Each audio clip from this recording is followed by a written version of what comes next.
अगला कंट्रोल है हमारा, फिर से फाइल में जा रहे हैं, ओपन प्रोजेक्ट में क्लिक किया हमने। देखिए चेक बॉक्स को हमने समझ लिया, रेडियो बटन को समझ लिया। अब एक और सबसे इंपॉर्टेंट कंट्रोल है और वो है लिस्ट बॉक्स कंट्रोल। देखो दो दो कंट्रोल कंबाइंड रूप में आते हैं, एक आता है चेक बॉक्स और उसके साथ आता है रेडियो बटन, अंतर लिखिए या समझाइए। और एक आता है लिस्ट बॉक्स और कम्बो बॉक्स, ये दोनों साथ में आते हैं। और एक आता है आपका ट्री व्यू और लिस्ट व्यू, ये दो साथ में आते हैं। तो अभी हम समझने जा रहे हैं लिस्ट बॉक्स कंट्रोल। इसको समझने के लिए इसके प्रोग्राम को सिलेक्ट कर लिया और ये सिलेक्ट कर लिया, ओपन कर दिया, ये आ गया लिस्ट बॉक्स कंट्रोल। इसका प्रोग्राम का डिज़ाइन देखो, एक लिस्ट बॉक्स कंट्रोल ये है, दूसरा लिस्ट बॉक्स कंट्रोल ये है। लिस्ट बॉक्स कंट्रोल का इस्तेमाल किया जाता है लिस्ट ऑफ आइटम को दिखाने के लिए। लिस्ट बॉक्स कंट्रोल का इस्तेमाल किया जाता है लिस्ट ऑफ आइटम को दिखाने के लिए है। तो हमने यहाँ पर एक लिस्ट बॉक्स ये रखा, दूसरा लिस्ट बॉक्स ये रखा। अब प्रोग्राम में कर क्या रहे हैं, रन क्या हो रहा है, पहले समझ लेते हैं। ये देखो, एक हमने सब्जेक्ट को सिलेक्ट किया, इस बटन में क्लिक किया, ये यहाँ आ गया। दूसरे सब्जेक्ट को क्लिक किया, इस बटन पे क्लिक किया, ये यहाँ आ गया। तीसरे सब्जेक्ट को क्लिक किया, ये यहाँ पर आ गया। ठीक है, इस तरीके से अगले सब्जेक्ट को क्लिक किया, ये यहाँ आ गया। तो ऐसे करके जिस भी बटन में हम क्लिक करेंगे वो यहाँ पर ट्रांसफर हो जा रहा है। ये लिस्ट बॉक्स का यूज बता रहा सिंपल। अब हमने यहाँ सेलेक्ट किया, यहाँ पे क्लिक किया, यहाँ आ गया। इस पे क्लिक किया, यहाँ पर आ गया। इसमें क्लिक किया, यहाँ पर आ गया।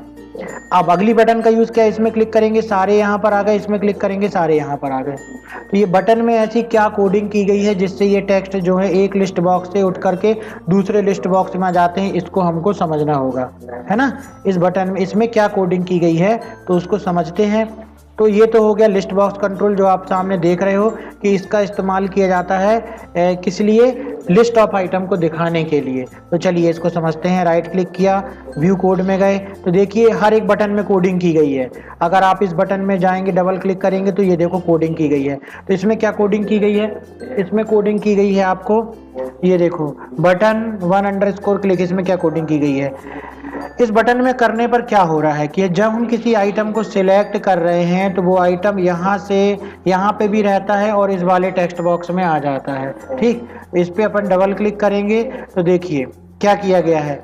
इसमें पहले तो लिस्ट बॉक्स का नाम दे दिया गया है, ये लिस्ट बॉक्स राइट हो गया, ये लिस्ट बॉक्स लेफ्ट हो गया, ये लिस्ट बॉक्स लेफ्ट हो गया, लिस्ट बॉक्स राइट हो गया। तो क्या कोडिंग की गई इस बटन क्लिक पे कि लेफ्ट का जो भी आइटम है सेलेक्ट किया हुआ है वो काय में आ जाए, राइट में आ जाए। तो उसके लिए देखो किया है, लिस्ट बॉक्स की एक प्रॉपर्टी होती है जिसको बोलते हैं आइटम्स प्रॉपर्टी।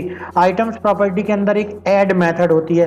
तो लिस्ट बॉक्स राइट, जो राइट वाला लिस्ट बॉक्स है उसकी आइटम्स प्रॉपर्टी के अंदर जो ऐड मेथड है उसमें हमने क्या कर दिया, जो लेफ्ट वाले में सिलेक्टेड है, जो लेफ्ट वाले में सिलेक्टेड है। देखिए ऐसा ही तो हो रहा है, जो लेफ्ट वाले में सिलेक्टेड है बटन में क्लिक करेंगे। अब देखिए कोडिंग भी देखिए और इसको भी देखिए, जो लेफ्ट वाले में सिलेक्ट है जब इस बटन में क्लिक करेंगे तो वो राइट में आ जाएगा। जो राइट वाले में हमको जोड़ना है वो लेफ्ट वाले में सिलेक्टेड आइटम है, जो लेफ्ट वाले में सिलेक्टेड है वो राइट में चला जाए, इसके द्वारा ये हो गया।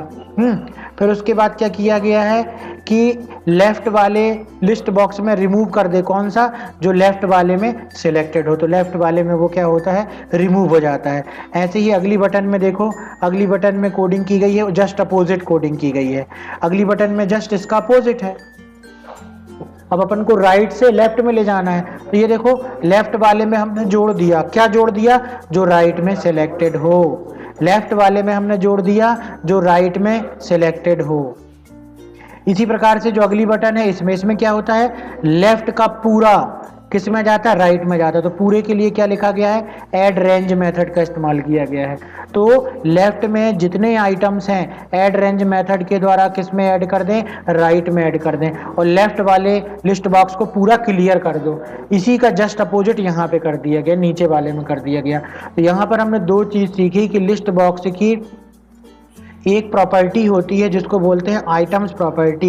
ये देखिए आइटम्स प्रॉपर्टी, अगर ये DCA PGD से BCA कैसे लिखा हुआ है उसको लिखने के लिए इस लिस्ट बॉक्स में राइट क्लिक करिए, इसकी आइटम्स प्रॉपर्टी में जाइए और यहाँ पर क्लिक करके इस बटन में क्लिक करो। यहाँ पर आप टाइप कर दो, एंटर की प्रेस करते हुए नीचे आते हुए इस तरीके से टाइप कर दो। तो जब आप इसको टाइप करोगे तो वो यहाँ पर इस तरीके से लिखा हुआ दिखाई देगा, है ना। तो इसको क्या किस प्रॉपर्टी में जाकर के करते हैं, आइटम्स प्रॉपर्टी में जाकर के लिखते हैं और बस बटन क्लिक पे जाकर के कोडिंग कर देना है।